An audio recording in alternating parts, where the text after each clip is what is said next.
Hello friend, welcome back to Study Wire YouTube channel. और ये जो एमपी पुलिस 2021 की वैकेंसी है, इसके लिए हम विज्ञान के मोस्ट इंपॉर्टेंट क्वेश्चन डिस्कस कर रहे हैं, जो कि हर लेक्चर में हम टोटल 30 क्वेश्चन डिस्कस करते हैं।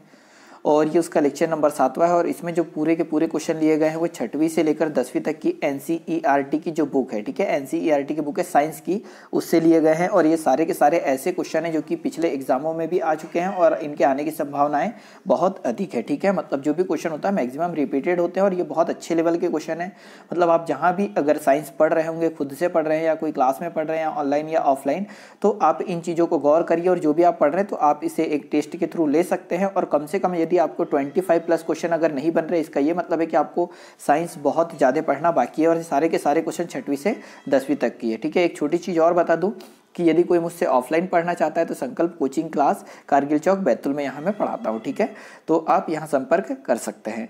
अगला क्वेश्चन, हम क्वेश्चन पे आते हैं, क्वेश्चन नंबर 81वां, ठीक है। 81वां सबसे पहला क्वेश्चन हो जाएगा इस लेक्चर का कि रिक्त स्थान में सबसे उपयुक्त विकल्प भरें, ठीक है। तो 18 वोल्ट बराबर से ब्लैंक इंटू 3 ओम, ठीक है। तो एक फॉर्मूला आपने पढ़ा होगा, V बराबर से आई आर होता है, ठीक है। V बराबर से आई आर, V बराबर से आई आर या आर आई होता है, ठीक है। तो यहाँ पर देखो हमारे पास क्या है, V का मान कितना है 18 बराबर से R का मान कितना है हमारे पास 3, R का मान 3 ओम दिया है। इसमें किसका गुणा करें कि I का मान आ जाए तो 6 का। तो हम ये बोल सकते हैं कि 6 क्या है, I का मान है। तो I मतलब क्या, एम्पियर। I मतलब धारा का मात्रा क्या हो जाएगा, एम्पियर। तो ऑप्शन नंबर फर्स्ट हो जाएगा राइट आंसर कि 6 वोल्ट बराबर से 6 एम्पियर होगा, ठीक है। और यहाँ पर V क्या होता है, यहाँ विभवांतर R हो जाएगा, यहाँ पर प्रतिरोध, और I हो जाएगी क्या, धारा, ठीक है। तो ऑप्शन नंबर फर्स्ट होगा यहाँ पर राइट आंसर। इस प्रकार के अगर कोई भी क्वेश्चन आए तो जब तक अगर आपको इनके फॉर्मूले ना पता हो और इनकी वैल्यू कैसे किस प्रकार से सॉल्व करते ये ना पता हो तो आप इन्हें सॉल्व कर पाना थोड़ा मुश्किल होगा, ठीक है। अगला क्वेश्चन हो जाएगा क्वेश्चन नंबर 82, ठीक है।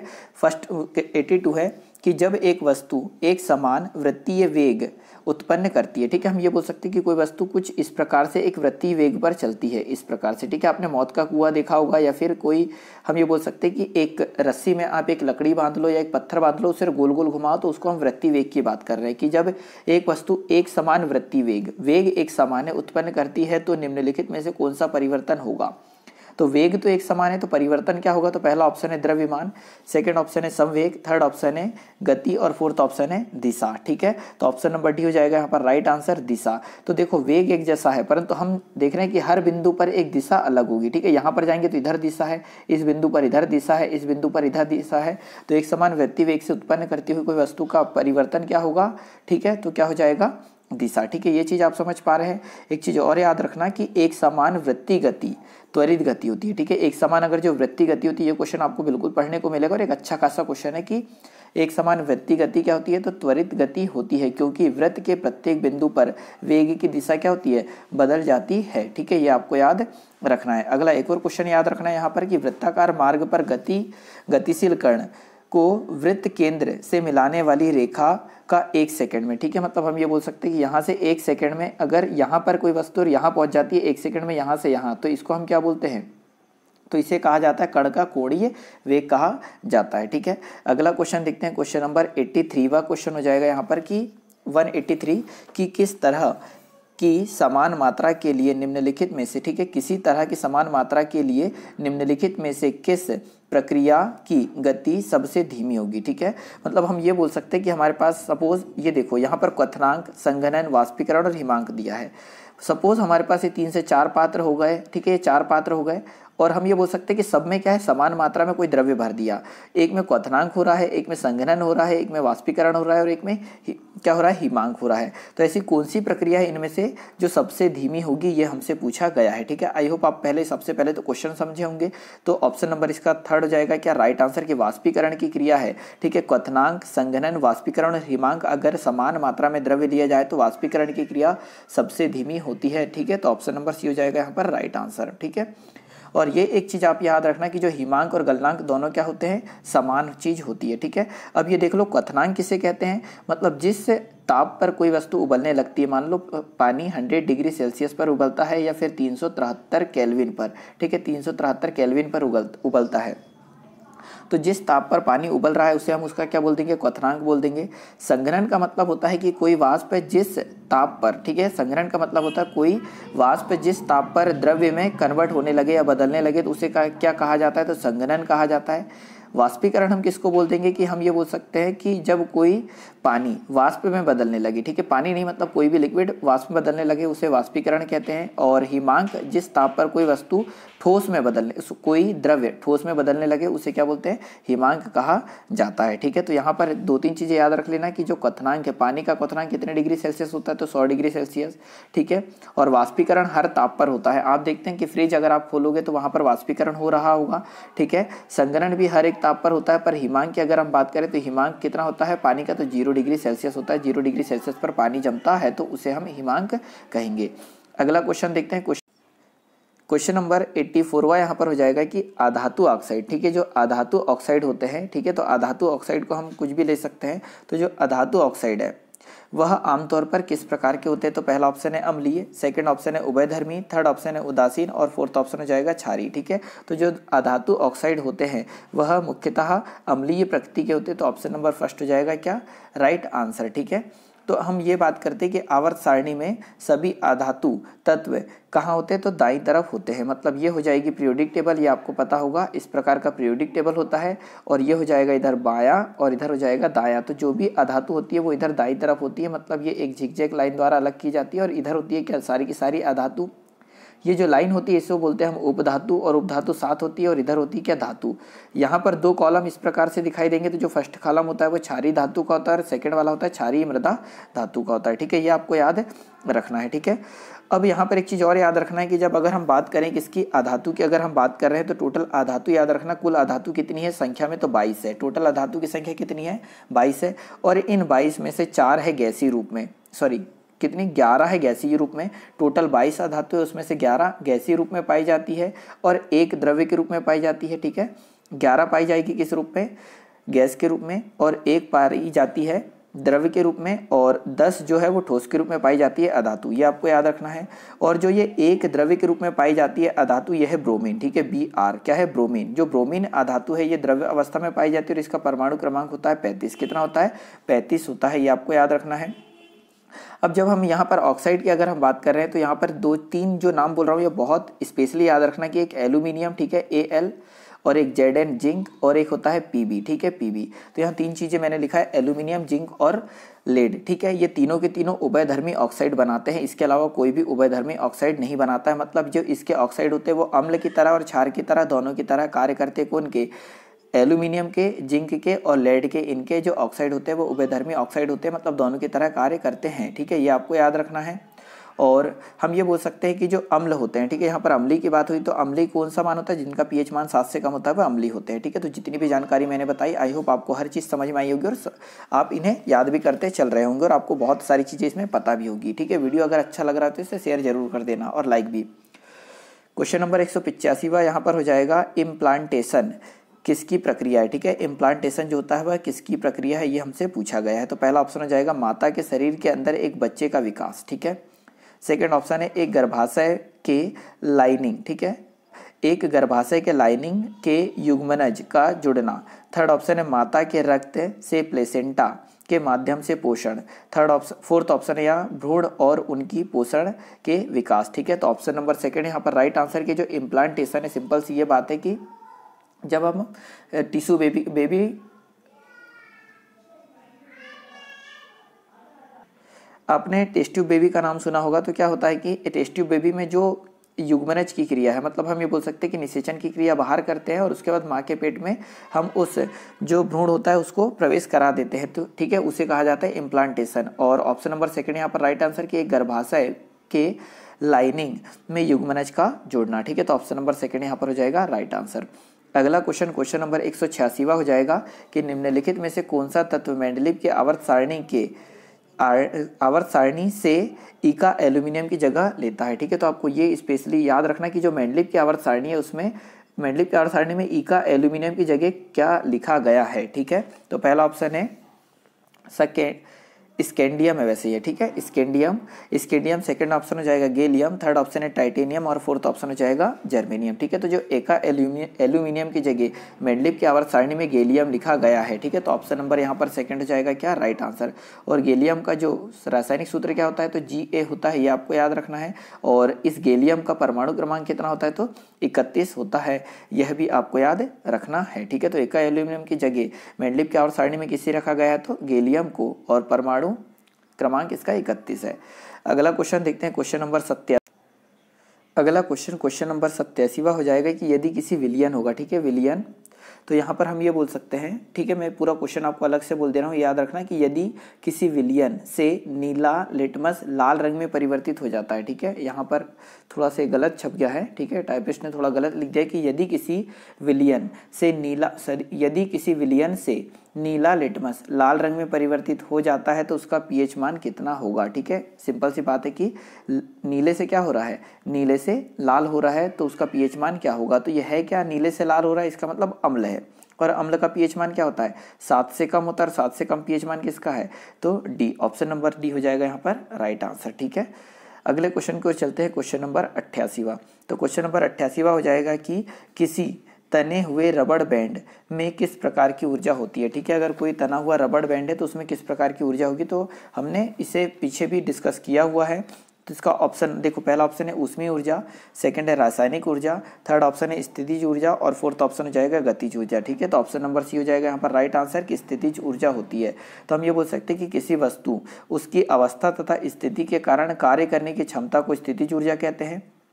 अगर आप घड़ी की चाबी भर देते हैं तो उसमें भी कौन सी ऊर्जा होती है, स्थितिज ऊर्जा होती है, और स्थितिज ऊर्जा का फॉर्मूला आपको पता होगा पीई बराबर से। ठीक है, पीई बराबर से क्या होता है, mgh होता है। तो स्थितिज ऊर्जा का फॉर्मूला ई बराबर से mgh होता है, और m का मतलब होता है द्रव्यमान, g का मतलब गुरुत्वीय त्वरण, और h का मतलब क्या होता है, ऊंचाई होता है। ठीक है, ये आपको याद रखना है। ठीक है, और एक चीज़ और याद रखना यहाँ पर कि जब हम स्थितिज ऊर्जा की बात कर रहे हैं तो स्थितिज ऊर्जा और गतिज ऊर्जा में एक संबंध होता है। ठीक है, तो गतिज ऊर्जा और संवेग में एक संबंध होता है, तो ke बराबर से, ठीक है, ke मतलब गतिज ऊर्जा बराबर से होता है p का वर्ग अपॉन 2m होता है। ठीक है, तो ke बराबर से p का वर्ग अपॉन 2m होता है। तो p यहाँ पर क्या है, संवेग, और p संवेग है तो p बराबर से क्या होता है, mv होता है। ये आपको याद रखना है कि संवेग बराबर से द्रव्यमान गुणित वेग होता है, और गतिज ऊर्जा और संवेग में संबंध होता है, तो ke बराबर से p का वर्ग अपॉन 2m होता है। ये आपको याद रखना है। अगला क्वेश्चन हो जाएगा क्वेश्चन नंबर 89। ठीक है, 189 हो जाएगा कि एम्फीबियन पौधे को निम्नलिखित में से किस समूह में रखा जाता है। मतलब पहला ऑप्शन यहाँ टेरिडोफाइटा, सेकंड है ब्रायोफाइटा, थर्ड है जिम्नोस्पर्म, फोर्थ है थैलोफाइटा। मतलब एम्फीबियन पौधे का मतलब ऐसा पौधा है जो कि पानी में भी उग सकता है और थल पर भी उग सकता है। ठीक है, मतलब जल में भी उग सकता है और थल पर भी उग सकता है, उसे बोलते हैं एम्फीबियन पौधा। और जो एम्फीबियन पौधा होता है उसे किस वर्ग में रखा जाता है, ये हमारा क्वेश्चन है।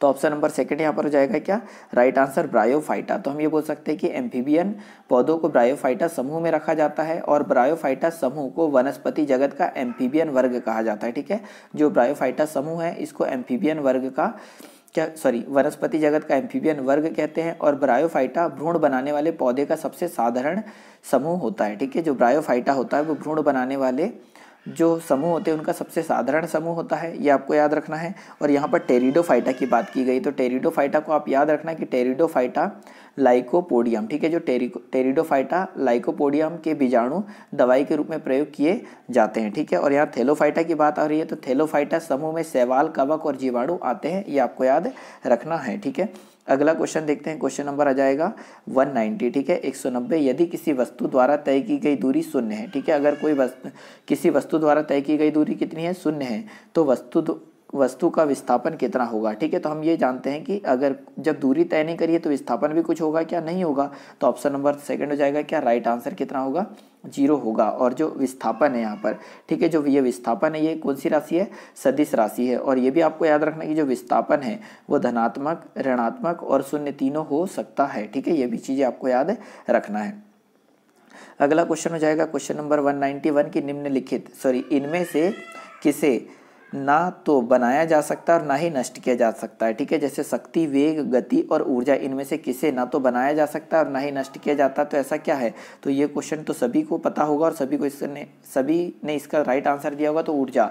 ठीक है, तो ऊर्जा को ना ही उत्पादित किया जा सकता और ना ही नष्ट किया जा सकता है, सिर्फ और सिर्फ इसे एक रूप से दूसरे रूप में परिवर्तित किया जा सकता है। अगला क्वेश्चन हो जाएगा क्वेश्चन नंबर 192। ठीक है, 192 कि एक लेंस प्लस 2 डायप्टर, इसको डी का मतलब डायप्टर होता है ना, एक लेंस में प्लस 2.0 डायप्टर की शक्ति है, लेंस की किस लेंस की किस्म और उसकी फोकस दूरी बताइए। तो देखो फोकस दूरी बराबर से 1 अपॉन क्या होता है यहाँ पर शक्ति होता है, मतलब P बराबर से होता है 1 अपॉन एफ या 1 अपॉन एफ बराबर से 1 अपॉन एफ बराबर से हो जाएगा कितना P, या F बराबर से 1 अपॉन P होता है। तो यहाँ पर अगर मैं D का मान रख दूँ, देखो F बराबर से कितना हो जाएगा 1 अपॉन P हो जाएगा। तो P की जगह हम किसका मान रख दे, D का मान रख दे 2। जब सॉल्व करेंगे तो आ जाएगा कितना 0.5, ये प्लस की वैल्यू है तो 0.5 प्लस का आएगा। तो 0.5 प्लस का देखो यहाँ पर है, ऑप्शन नंबर फर्स्ट होगा राइट आंसर, है ना।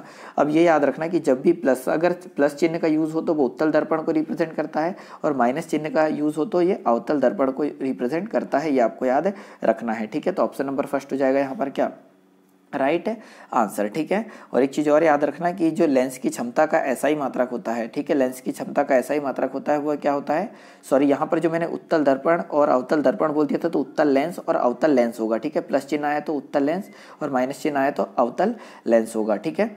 और जो SI मात्रक होता है लेंस का वो क्या होता है, डायोप्टर होता है, ये आपको याद रखना है। क्वेश्चन नंबर अगला हो जाएगा क्वेश्चन नंबर 193 कि हम जो भोजन ग्रहण करते हैं, ठीक है, जो भी हम भोजन ग्रहण करते हैं उससे प्राप्त हुई ऊर्जा किस में संग्रहित होती है, ठीक है। तो हमने खाना खा लिया, वह अगर संग्रहित हो रही है तो किस रूप में होती है। तो पहला ऑप्शन हो जाएगा पायरुविक अम्ल, सेकंड ऑप्शन हो जाएगा शर्करा, थर्ड ऑप्शन हो जाएगा एमिनो अम्ल, फोर्थ ऑप्शन है ग्लाइकोजन, ठीक है। तो जो भी हम भोजन के रूप में ग्रहण करते हैं तो जो हमें प्राप्त होती है ऊर्जा, अगर उसका संग्रहण हो रहा है तो किस रूप में होता है, तो ग्लाइकोजन के रूप में होता है। ऑप्शन नंबर डी होगा यहाँ पर राइट आंसर, ठीक है। और अगर हम बात करें कि ग्लूकोज, ठीक है, जो ग्लूकोज होता है तो ग्लूकोज के एक अणु से, ठीक है, टोटल कितना 38 ATP ऊर्जा प्राप्त होती है। ग्लूकोज के एक अणु से 38 ATP ऊर्जा प्राप्त होती है। और ये होता कैसे है, तो सबसे पहले जो ग्लूकोज होता है, ग्लूकोज क्या होता है, दो पायरुविक अम्ल में टूटता है। किसमें, 2 पायरुविक अम्ल में टूटता है, और जिससे 36 ATP ऊर्जा निकलती है। कितनी, 36। तो 2 ये पहले बने और 36 बाद में बने, तो टोटल कितने हो गए, 38 हो गए, ये आपको याद रखना है, ठीक है। और जो हमारा शरीर होता है इसमें जो टोटल ऊर्जा मिलती है 100% अगर ऊर्जा मिल रही है तो इसमें से 50 से 70% जो ऊर्जा होती है, 50 से 70% ऊर्जा होती है, यह कार्बोहाइड्रेट से प्राप्त होती है हमारे शरीर को। अगला क्वेश्चन हो जाएगा क्वेश्चन नंबर 194 की कारों की ब्रेकिंग पैडल, ठीक है। तो जो कार में ब्रेक लगाने का जो पैडल होता है में खालिस्तान के गुण का उपयोग किया जाता है, ठीक है। अगर हम ब्रेक लगा रहे हैं तो किस गुण का यूज़ हो रहा है, ये हमसे पूछा गया है। तो पहला ऑप्शन हो जाएगा वजन, आवेग, तनाव की क्रिया, सेकंड ऑप्शन हो जाएगा घर्षण का सकारात्मक प्रभाव, थर्ड है घर्षण का शून्य प्रभाव, और फोर्थ ऑप्शन हो जाएगा घर्षण का नकारात्मक प्रभाव, ठीक है। तो ऑप्शन नंबर फर्स्ट हो जाएगा यहाँ पर राइट आंसर कि वजन, आवेग, तनाव की क्रिया, ठीक है। तो ऑप्शन नंबर फर्स्ट यहाँ पर होगा क्या, राइट आंसर किसका, 194 का। अगला क्वेश्चन देखते हैं, क्वेश्चन नंबर हो जाएगा 195, ठीक है, 195वां कि प्रोपेन का रासायनिक सूत्र क्या है, ठीक है। तो प्रोपेन का रासायनिक सूत्र क्या है, तो हम ये बोल सकते हैं एल्केन समूह के फॉर्मूले हैं, ठीक है। एल्केन समूह का है कौन, प्रोपेन। तो एल्केन समूह का फॉर्मूला क्या होता है, तो CnH2n+2 होता है, ठीक है। तो सबसे पहले क्या आता है, तो मेथेन आता है, फिर मेथेन के बाद क्या आता है, तो एथेन आता है, एथेन के बाद आता है क्या, प्रोपेन। प्रोपेन का मतलब n की वैल्यू यहाँ 1 लिखेंगे, n की वैल्यू 2 लिखेंगे तो एथेन, n की वैल्यू 3 लिखेंगे तो प्रोपेन बनेगा। तो यहाँ अगर 3 लिखोगे तो C3 और H, 3 दूनी 6 और 2 कितना आ जाएगा 8, तो C3H8 आ जाएगा। तो ऑप्शन नंबर सी हो जाएगा यहाँ पर राइट आंसर कि प्रोपेन का फॉर्मूला क्या होगा, तो C3H8। तो आपको याद रखना है सबसे पहले मेथेन बनता है, फिर एथेन बनता है, फिर आ जाएगा प्रोपेन आ जाएगा, ठीक है। तो मेथेन एथेन प्रोपेन, और फिर आ जाता है ब्यूटेन, और फिर आ जाता है पेंटेन, ये आपको याद रखना है। और ये किस ग्रुप का है, तो एल्केन ग्रुप का होगा। क्वेश्चन नंबर 196 हो जाएगा कि निम्न में से कौन से संकेतक का उपयोग अम्लीय और उदासीन विलयनों के बीच फर्क करने के लिए नहीं किया जा सकता, ठीक है। तो हमसे यहाँ क्या पूछा है कि निम्नलिखित में से कौन से संकेतक का उपयोग अम्लीय और उदासीन विलयनों के बीच फर्क करने के लिए नहीं किया जा सकता। तो पहला ऑप्शन यहाँ पर दे रखा है कि इयोसिन, सेकंड ऑप्शन है यूनिवर्सल इंडिकेटर, थर्ड ऑप्शन हो जाएगा फिनाप्थेलिन, और फोर्थ ऑप्शन आ जाएगा मिथिल ऑरेंज। तो देखो सबसे पहले तो यहाँ सूचक की बात हो रही है, वह सूचक का मतलब वह होता है जिससे हम अम्ल और क्षार की पहचान करते हैं। तो मिथाइल ऑरेंज से अम्ल और क्षार की पहचान की जाती है, फिनाप्थेलिन से की जाती है, और यूनिवर्सल इंडिकेटर से की जाती है। तो इयोसिन से पहचान नहीं की जाती, ठीक है। तो ऑप्शन नंबर फर्स्ट होगा राइट आंसर कि इयोसिन के माध्यम से अम्ल और उदासीन विलयन को में फर्क नहीं समझाया जा सकता। ठीक है, ये आपको याद रखना है। और इयोसिन की अगर हम बात करें तो इयोसिन खुद एक अम्लीय यौगिक है। ठीक है, इयोसिन क्या है, अपने आप में खुद एक अम्लीय यौगिक है। और आपको और चीज़ें यहाँ पर याद रखना है फिनाप्थेलिन के बारे में। अगर हम फिनाप्थेलिन की बात करें तो फिनाप्थेलिन संकेतक का उपयोग अम्लीय और उदासीन विलयन में फ़र्क करने के लिए किया जाता है। ठीक है, जो फिनाप्थेलिन का यूज़ होता है वो अम्लीय और उदासीन विलयन के बीच जाँच करने के लिए किया जाता है। अगला क्वेश्चन देखते हैं। क्वेश्चन नंबर आ जाएगा 197 197 कि निम्नलिखित में से किस धातु को चाकू से आसानी से काटा नहीं जा सकता। हमसे पूछा है कि कौन सी धातु है जिसको आसानी से काटा नहीं जा सकता।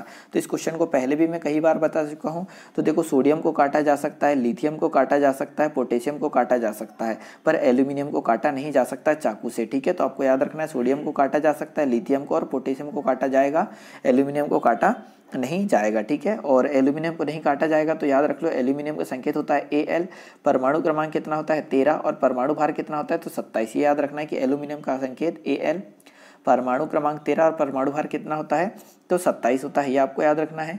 और इसका जो एल्यूमिनियम का गलनांक होता है वो 656 डिग्री सेल्सियस होता है। एल्यूमिनियम का गलनांक 656 डिग्री सेल्सियस और एल्यूमिनियम के खतनांक की अगर हम बात करें तो 2200 डिग्री सेल्सियस होता है। ठीक है, ये आपको याद रखना है। और यहाँ लिथियम दिया है तो लिथियम देखो, ये ऑप्शन सेकंड दिया लिथियम, और लिथियम क्या है, सबसे हल्की धातु है। ठीक है, ये भी आपको याद रखना है। और लिथियम जो होता है सबसे पहला धात्विक तत्व भी होगा कौन, लिथियम। अगला क्वेश्चन देखते हैं। क्वेश्चन नंबर 198 कि सोडियम हाइड्रोजन कार्बोनेट के गर्म करने पर निम्न देशों में से कौन सी गैस, हम ये बोल सकते हैं कि सोडियम हाइड्रोजन कार्बोनेट को जब गर्म किया जाता है तो कौन सी देश लिखा, यहाँ कौन सी गैस निकलती है, ये हमसे पूछा गया है। ठीक है, सोडियम कार्बोनेट को गर्म करने पर कौन सी गैस निकलती है तो पहला ऑप्शन हो जाएगा कार्बन मोनोऑक्साइड, सेकंड ऑप्शन हो जाएगा कार्बन डाइऑक्साइड, थर्ड ऑप्शन हो जाएगा हाइड्रोजन और फोर्थ ऑप्शन होगा ऑक्सीजन। ठीक है, तो इसका ऑप्शन नंबर डी हो जाएगा यहाँ पर राइट आंसर। 198 है ना, तो 198 का ऑप्शन नंबर डी होगा राइट आंसर। क्या निकलता है, ऑक्सीजन निकलता है। ऑक्सीजन नहीं निकलेगा, सोडियम कार्बोनेट की बात हो रही है तो सोडियम कार्बोनेट में निकलता है कार्बन डाइऑक्साइड। तो ऑप्शन नंबर सेकंड यहाँ पर हो जाएगा राइट आंसर। ठीक है, तो हम जब भी सोडियम कार्बोनेट को गर्म करते हैं तो कार्बन डाइऑक्साइड निकलता है और कार्बन डाइऑक्साइड का फॉर्मूला क्या होता है तो CO2 ये होता है। ठीक है, याद रखना। और CO2 का यूज़ हम आग बुझाने के लिए करते हैं। अगला क्वेश्चन हो जाएगा क्वेश्चन नंबर 199। ठीक है, कि वृषण में कौन सा हार्मोन स्त्रावित होता है। ठीक है, वृषण से कौन सा हार्मोन स्त्रावित होता है ये हमसे पूछा है। तो पहला ऑप्शन हो जाएगा थायरॉक्सिन, सेकंड ऑप्शन है इंसुलिन, थर्ड ऑप्शन हो जाएगा एस्ट्रोजन और फोर्थ ऑप्शन हो जाएगा टेस्टोस्टेरोन। ठीक है, तो वृषण की बात हो रही तो वृषण से कौन सा हार्मोन स्त्रावित होता है तो टेस्टोस्टेरोन होता है। तो ऑप्शन नंबर फोर्थ हो जाएगा यहाँ पर राइट आंसर। ठीक है, और जो टेस्टोस्टेरोन हार्मोन होता है, टेस्टोस्टेरोन हार्मोन जो है पुरुषोचित लैंगिक हार्मोन है। ठीक है, मतलब पुरुषों से निकलने वाला लैंगिक हार्मोन है कौन सा, टेस्टोस्टेरोन। ये आपको याद रखना है। अब ये अगर हम यहाँ आगे बात करें कि जो अंडाशय होता है, ठीक है, तो अंडाशय किसमें होते हैं तो महिलाओं में पाए जाते हैं। तो अंडाशय से निकलते 3 हार्मोन। ठीक है, तीनों के नाम को आपको याद रखना है। एक तो निकलता है एस्ट्रोजन, ठीक है, महिलाओं से निकलने वाले हार्मोन होते हैं। एक होता है एस्ट्रोजन, सेकंड होता है प्रोजेस्ट्रॉन। ठीक है, सेकंड कौन सा होता है प्रोजेस्ट्रॉन, और थर्ड होता है रिलैक्सिन हार्मोन। ठीक है, रिलैक्सिन हार्मोन। तो पहला क्या होता है एस्ट्रोजन, सेकंड होता है प्रोजेस्ट्रॉन जो महिलाओं से निकलता है, और थर्ड होता है रिलैक्सिन हार्मोन। अगर हम यहाँ बात करें रिलैक्सिन हार्मोन की तो रिलैक्सिन हार्मोन कब निकलता है तो हम रिलैक्सिन हार्मोन गर्भाशय ग्रीवा को क्या कर देता है, चौड़ा करता है। जब बच्चा जन्म लेता है तो उससे दर्द क्या होता है, महिलाओं को कम होता है। ठीक है, तो कौन से हार्मोन से, रिलैक्सिन हार्मोन। ठीक है, जब बच्चा पैदा होता है तब रिलैक्सिन हार्मोन रिलीज होता है। सेकंड यहाँ दिया है प्रोजेस्ट्रॉन। ठीक है, तो जो प्रोजेस्ट्रॉन हार्मोन होता है वो एस्ट्रोजन हार्मोन के साथ मिलकर, प्रोजेस्टेरोन हार्मोन एस्ट्रोजन हार्मोन के साथ मिलकर स्तन वृद्धि में सहायता करते हैं। ठीक है, और अगला अगर हम बात करें कि एस्ट्रोजन जो हार्मोन है ये अंडवाहिनी में परिवर्तन करता है। ठीक है, ये सारी चीज़ें आपको याद रखना है। पर स्पेशली जो क्वेश्चन हमारा था कि वृषण में कौन सा हार्मोन स्रावित होता है तो टेस्टोस्टेरोन होता है। तो ऑप्शन नंबर डी होगा यहाँ पर राइट आंसर। अगला क्वेश्चन हो जाएगा क्वेश्चन नंबर 200 की यदि 200वां कि यदि किसी वस्तु को अवतल दर्पण की वक्रता के केंद्र पर रखा जाए तो प्रतिबिंब कैसा बनेगा। तो देखो अवतल दर्पण कुछ इस प्रकार से होता है, ये आपको याद होना चाहिए। ये हो गया अवतल दर्पण। ठीक है, ये अगर हम ये लाइन को बोलते हैं मुख्य फोकस बोलते हैं। यहाँ पर आ जाता है यहाँ पर आ जाता है एफ फोकस दूरी और यहाँ पर आ जाता है वक्रता त्रिज्या सी। अगर हम वस्तु को यहाँ पर रखेंगे तो प्रतिबिंब भी यहीं पर बनेगा और कैसा बनेगा, वास्तविक बनेगा। अवतल दर्पण पर बनने वाले मैक्सिमम मतलब एक प्रतिबिंब को छोड़कर सबके सब वास्तविक बनते हैं, ठीक है। और ये किस आकार का बनेगा, तो समान आकार का बनेगा। मतलब अगर वक्रता केंद्र पर कोई भी वस्तु रखते हैं तो प्रतिबिंब भी वक्रता केंद्र पर ही बनता है और समान आकार का बनता है। तो ऑप्शन नंबर सी होगा यहाँ पर राइट आंसर, ठीक है। अगला क्वेश्चन देखते हैं, क्वेश्चन नंबर 201वां हो जाएगा 201 नंबर का कि खालिस्तान उभयधर्मी प्रकृति का होता है, ठीक है। ये जो 4 ऑप्शन दे रखे हैं इनमें से कौन सा उभयधर्मी प्रकृति का होता है। हम थोड़ी देर पहले इस क्वेश्चन को हमने डिस्कस किया पर मैंने वहाँ पहले ही आपको बता दिया था। तो पहला ऑप्शन है CaO calcium oxide, second option है SO2 sulphur dioxide, third option है यहाँ पर N2O नाइट्रस ऑक्साइड और फोर्थ ऑप्शन है ZnO जिंक ऑक्साइड, ठीक है। तो 201 का ऑप्शन नंबर डी हो जाएगा राइट आंसर, जो जिंक ऑक्साइड होता है, ठीक है। जिंक ऑक्साइड होता है, ये उभयधर्मी ऑक्साइड होता है, मतलब अम्ल और क्षार दोनों की तरह व्यवहार करता है कौन, जिंक ऑक्साइड। और याद रखना कि जो जिंक ऑक्साइड है इसको एक नाम से जानते हैं जिसे कहा जाता है फिलास्फर ऊल, ठीक है। फिलास्फर ऊल के नाम से जाना जाता है जिंक ऑक्साइड को, ZnO को, ये आपको याद रखना है। और ये किस प्रकार का होता है, तो ये होता है सफ़ेद कलर का। किस कलर का होता है, सफ़ेद कलर का होता है और बेरवेदार होता है, मतलब रवेदार नहीं होता है, ये आपको याद रखना है। और इसी ZnO का यूज़ करते हैं तो कृत्रिम दांत बनाने में, मलहम बनाने में और क्रीम बनाने में। तो जिंक ऑक्साइड का यूज़ होता है कहाँ पर, दांत बनाने में, मलहम बनाने में और क्रीम में यूज़ होता है इसका जिंक ऑक्साइड का, और ये उभयधर्मी ऑक्साइड है। अगला क्वेश्चन देखते हैं, क्वेश्चन नंबर 202, ठीक है। पहले यही एक बार और देख लो, यहाँ जिंक ऑक्साइड था, ठीक है। जैसे एल्यूमिनियम ऑक्साइड भी जो होता है वह भी उभयधर्मी ऑक्साइड है और लेड ऑक्साइड भी उभयधर्मी ऑक्साइड है। तो एल्यूमिनियम ऑक्साइड, लेड ऑक्साइड और जिंक ऑक्साइड ये तीनों के तीनों उभयधर्मी ऑक्साइड का निर्माण करते हैं या उभयधर्मी ऑक्साइड बनाते हैं। क्वेश्चन नंबर 202 हो जाएगा यहाँ पर कि वस्तु की गतिज ऊर्जा किस पर निर्भर करती है। तो सबसे पहले तो गतिज ऊर्जा का फॉर्मूला अगर पता हो तो आंसर आप बता सकते हैं। तो के बराबर से होता है क्या, 1/2 mv²। तो m क्या है यहाँ पर, द्रव्यमान, ठीक है। तो द्रव्यमान पहले ऑप्शन में, दूसरे में है, तीसरे में और चौथे में। और v का मतलब क्या होता है, वेग। तो वेग सिर्फ यहाँ पर है, मतलब ऑप्शन नंबर सी हो जाएगा राइट आंसर की जो गतिज ऊर्जा है वो किस पर निर्भर करती है, तो द्रव्यमान और वेग पर निर्भर करती है। और ये उसका फॉर्मूला है 1/2 mv², ये आपको याद रखना है। क्वेश्चन नंबर 203 हो जाएगा कि बढ़ते, ठीक है। क्वेश्चन नंबर 203 यहाँ पर हो जाएगा कि यहाँ जून लिखा वैसे बढ़ता भ्रूण आएगा, ठीक है। बढ़ते भ्रूण के धारण और पोषण के लिए, ठीक है। तो बढ़ते भ्रूण के धारण और पोषण के लिए हर महीने मादा प्रजनन प्रणाली का कौन सा हिस्सा अपने आप को तैयार करता है, ठीक है। ये आपको याद रखना है कि बढ़ते भ्रूण के धारण और पोषण के लिए हर महीने मादा प्रजनन प्रणाली का कौन सा अंग तैयार होता है। तो पहला ऑप्शन हो जाएगा योनि, सेकंड ऑप्शन हो जाएगा गर्भाशय ग्रीवा, थर्ड ऑप्शन है अंडाशय और फोर्थ ऑप्शन हो जाएगा गर्भाशय, ठीक है। तो यहाँ पर ऑप्शन नंबर डी हो जाएगा यहाँ पर राइट आंसर कि बढ़ते भ्रूण के धारण और पोषण के लिए हर महीने मादा प्रजनन प्रणाली गर्भाशय को क्या करती है, तैयार करती है। ये आपको याद रखना है। आगे और भी सारी चीज़ें याद रखना है यहाँ की। जो गर्भाशय होता है, गर्भाशय जो होता है यह एक नाशपाती के समान होता है। आपने अनानास देखा होगा, तो अनानास की तरह होता है कौन, गर्भाशय होता है, ठीक है। ये आपको याद रखना है। और इसका जो आकार होता है वो होता है 7.5 सेंटीमीटर लंबा, 5 सेंटीमीटर चौड़ा और 3.5 सेंटीमीटर मोटा होता है। ये आपको याद रखना है, ठीक है। और अगर हम और इसकी बात करें तो ऊपर की ओर दोनों अंडवाहिनियाँ खुलती है, ये भी आपको याद रखना है, ठीक है। अगला क्वेश्चन देखते हैं, क्वेश्चन नंबर आ जाएगा 204, ठीक है। क्वेश्चन नंबर 204 हो जाएगा कि निम्नलिखित कथन को सर्वाधिक उपयुक्त विकल्प के साथ भरिए। तो कथन ये दे रखा है कि एक बीमारी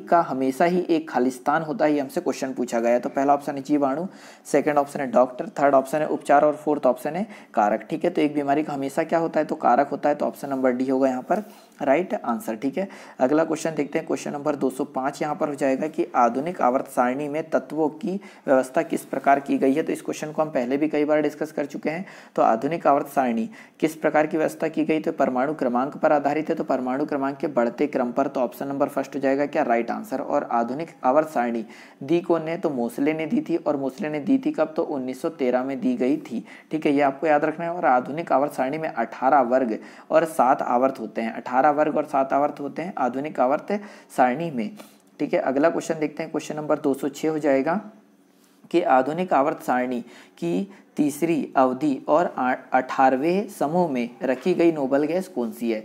तो देखो बात किसकी हो रही है, सबसे पहले ये आधुनिक आवर्त सारणी हो जाएगी ये इस प्रकार से, ठीक है। तो ये क्या बोला है तीसरी अवधि मतलब ये पहली, ये दूसरी और ये तीसरी अवधि, और 18वें वर्ग मतलब यहाँ पर रखी गई, ये वहाँ पर रखी गई धातु का नाम कौन सा है। तो हम इतना जानते हैं कि 18वें समूह में गैस रखी गई है कौन सी, हीलियम, नियॉन और आर्गन। तो तीसरे नंबर पर पूछा है तो आंसर क्या हो जाएगा, आर्गन होगा, मतलब ऑप्शन नंबर सी है यहाँ पर राइट आंसर। ठीक है, ये आपको याद रखना है। और जो अक्रिय गैस होती है वो टोटल कितनी होती है, 6 होती है, helium, neon, argon, krypton, xenon और रेडॉन। ठीक है, ये आपको याद रखना है यहाँ पर।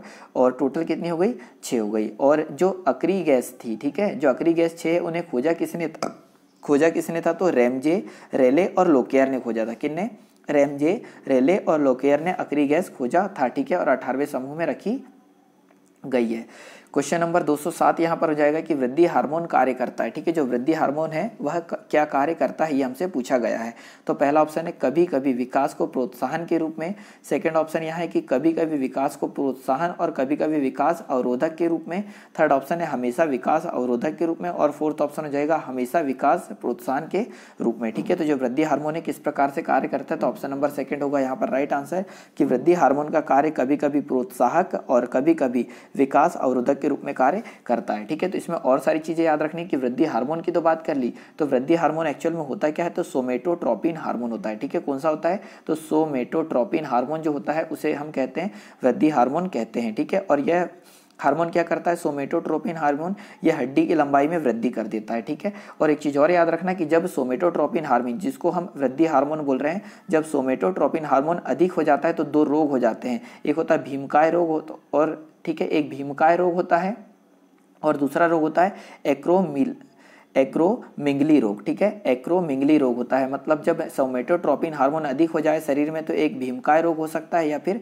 एक्रोमिंगली रोग हो सकता है। ठीक है, जिसमें हड्डी की लंबाई बढ़ जाती है या मोटापा बढ़ जाता है। ठीक है, ये सारी चीजें यहाँ पर होती है। और अगर सोमेटोट्रोपिन हार्मोन बचपन में कम हो जाए तो व्यक्ति बढ़ नहीं पाता है, बौना रह जाता है, ये आपको याद रखना है। ठीक है, अगला क्वेश्चन देखते हैं, क्वेश्चन नंबर 208 यहाँ पर हो जाएगा कि कौन सा स्थायी ऊतक एक पौधे को कठोर और मजबूत बनाता है। ठीक है, मतलब ऐसा कौन सा स्थायी ऊतक है जो कि पौधे को कठोर भी बनाता है और मजबूत भी बनाता है। तो पहला ऑप्शन है कोलेनकाइमा, सेकंड ऑप्शन है स्क्लेरेनकाइमा, थर्ड ऑप्शन है पेरेनकाइमा और फोर्थ ऑप्शन हो जाएगा एरेनकाइमा। ठीक है, इसे हम पहले भी डिस्कस कर चुके, तो ऑप्शन नंबर सेकंड होगा राइट आंसर, कि जो स्क्लेरेनकाइमा होता है वह पौधे को क्या करता है, कठोर और मजबूत बनाता है, ये आपको याद रखना है। और जो स्क्लेरेनकाइमा ये किस प्रकार की कोशिकाओं से बनते हैं, तो ये मृत कोशिका, लंबी, सक्रिय और दोनों सिरे पर नुकीली होती है। ठीक है, जो स्क्लेरेनकाइमा कोशिका होती है वो किस प्रकार की होती है, तो मृत होती है, लंबी होती है, सक्रिय होती है और नुकीली होती है। ठीक है, और जो स्क्लेरेनकाइमा इसमें जीवद्रव्य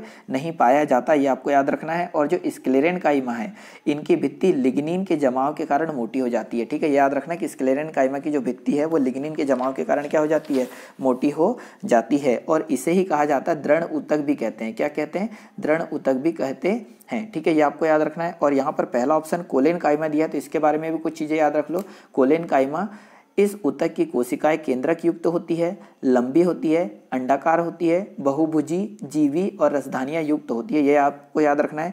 और जो एरेनकाइमा, इसके बारे में भी एक चीज याद रख लो कि ये अत्यंत सरल प्रकार का स्थायी ऊतक है। कौन, एरेनकाइमा। ठीक है, तो हमारा रियल जो क्वेश्चन था कि कठोर और मजबूती प्रदान करता है पौधे को कौन, तो स्क्लेरेनकाइमा। एक चीज और याद रखना कि नारियल के ऊपर आपने एक कठोर आवरण देखा होगा, वो भी किसका बना होता है, स्क्लेरेनकाइमा का बना होता है। और पेड़ की जो कोई भी पेड़ अगर आप देखोगे तो उसके तने का जो बाहरी आवरण होता है वह भी किसका बना होता है, तो स्क्लेरेनकाइमा का बना होता है। क्वेश्चन नंबर 209 हो जाएगा कि किसी एक आवृत्ति की आवाज को क्या कहा जाता है, मतलब कोई एक ध्वनि है और उसकी आवृत्ति क्या है, समान है, मतलब एक ही प्रकार की, तो उसे उस आवाज को क्या कहेंगे, तो पहला ऑप्शन हो जाएगा नोट, सेकंड ऑप्शन है पिच, थर्ड ऑप्शन हो जाएगा टोन और फोर्थ ऑप्शन हो जाएगा हर्ट्ज। ठीक है, तो ऑप्शन नंबर सी यहाँ पर हो जाएगा राइट आंसर, कि किसी एक ही आवृत्ति की आवाज को क्या कहा जाता है, तो टोन कहा जाता है। ठीक है, ये आपको याद रखना है। और हम अगर बोलते कि जब ध्वनि एक माध्यम से दूसरे माध्यम में जाती है, समझना कि जब एक माध्यम जैसे वायु से अगर पानी में जा रही है, ठीक है, वायु से अगर पानी में जा रही है ध्वनि। तो जब एक माध्यम से दूसरे माध्यम में जाती है तो चाल, ठीक है, चाल और तरंग दैर्घ्य बदल जाती है, चाल और तरंग दैर्घ्य बदल जाती है, पर आवृत्ति कभी भी नहीं बदलती है। तो आपको याद रखना है कि कभी भी कोई आवाज़ का अगर एक माध्यम से दूसरे माध्यम में जाती है तो आवृत्ति में कोई परिवर्तन नहीं आता, जबकि चाल और तरंग दैर्घ्य बदल जाती है। एक चीज़ और याद रखना, एक होता है गुणता का गुण, ठीक है, तो गुणता के गुण के कारण ध्वनि प्रबल होगी या समान तारत्व की होगी, इनमें अंतर करते हैं किससे, गुणता के कारण, और तारत्व आवृत्ति पर निर्भर करता है। जो तारत्व होता है मोटी पतली आवाज़, वो किस पर डिपेंड करता है, तो आवृत्ति पर। और हम ये बोल सकते हैं कि महिलाओं और बच्चों में तारत्व अधिक होता है और पुरुषों में कम होता है, जिसके कारण महिलाओं में आवाज़ उनकी तीक्ष्ण होती है, ठीक है। ये सारी चीज़ें आपको याद रखना है। क्वेश्चन नंबर 210 हो जाएगा कि निम्नलिखित में से कौन सा लवण अम्लीय है, ठीक है। तो जो 4 लवण यहाँ दे रखे हैं कि sodium carbonate, sodium acetate, sodium phosphate, ammonium phosphate और मैग्नीशियम सल्फेट, इनमें से ऐसा कौन सा है जो कि अम्लीय गुण प्रदर्शित करता है, ठीक है। तो ऑप्शन नंबर फर्स्ट हो जाएगा यहाँ पर राइट आंसर। हो सकता है बहुत सारे लोगों के माइंड में आए कि ऐसा कैसे हो सकता है, पर यही है तो है, ठीक है। तो सोडियम कार्बोनेट जिसका फॉर्मूला क्या होता है, तो Na2CO3 इंटू 10H2O होता है, ठीक है, फॉर्मूला किसका, सोडियम कार्बोनेट का। और इसे हम धावन सोडा के नाम से भी जानते हैं। और ये कैसी प्रकृति रखता है, तो लवणीय अम्लीय प्रकृति रखता है, ये आपको याद रखना है। और सोडियम कार्बोनेट निर्माण की 3 विधि याद रखिए आप। एक होती है लेब्लॉन्क विधि, ठीक है, मतलब सोडियम कार्बोनेट या वाशिंग सोडा के निर्माण की विधि होती है लेब्लॉन्क विधि, सेल्वे विधि और विद्युत विधि से इसे बनाया जाता है, ठीक है, ये याद रखना। और जो वाशिंग सोडा है इसमें अपमार्जक का गुण पाया जाता है, ठीक है। और यहाँ पर सोडियम, एक याद रखिएगा, जो सोडियम नाइट्रेट होता है, ठीक है, सोडियम नाइट्रेट होता है उसे चिली सॉल्ट पीटर कहा जाता है। और मैग्नीशियम सल्फेट जो होता है, ठीक है, जो यहाँ दिया है मैग्नीशियम सल्फेट, इसे इप्सम लवण के रूप में भी जाना जाता है, ठीक है, ये आपको याद रखना है, ठीक है। तो इस लेक्चर में इतना ही। लेक्चर अगर अच्छा लगा तो इसे लाइक करें, शेयर करें, और फर्स्ट टाइम चैनल पर आ रहे हैं तो चैनल सब्सक्राइब भी कर लीजिए, ठीक है। वीडियो देखने के लिए बहुत बहुत धन्यवाद। जय हिंद, जय भारत।